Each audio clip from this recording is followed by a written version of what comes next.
سادہ ترین جواب بہترین جواب ہوتا ہے کشمالہ، تم چیزوں کو پیچیدہ کیوں بنا دیتی ہو؟ نورا اسی تلخی سے کہہ رہی تھی۔ تم اور میں ایک ساتھ نہیں چل سکیں گے، تم خواہ کی باریکیوں میں پڑ جاتی ہو۔ اس نے ماتھے کو چھوا، پھر اس کا بجھتا ہوا چہرہ دیکھ کر آواز دھیمی کی۔ اگر مجھے کل تک ایک سادہ ڈیزائن دے سکتی ہو تو ٹھیک ہے، ورنہ… اس نے کندھے اچکا دیے۔ سادہ جواب۔ وہ جہاں تھی وہیں کھڑی رہ گئی۔ میں چیزوں کی تفصیل میں جا کے ان کو پیچیدہ بنا دیتی ہوں، اس نے خود سے دہرایا۔ سب سے سادہ جواب کیا تھا؟ اگر تمہیں برا لگا ہے تو… نہیں۔ وہ تیزی سے باہر نکلی۔ استنبول کی سفید پھولوں والی گلی میں وہ کھڑی تھی۔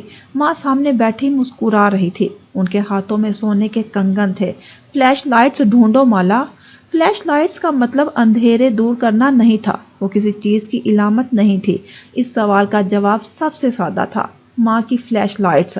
وہ کوریڈور میں کھڑی تیزی سے فون پہ نمبر ملا رہی تھی۔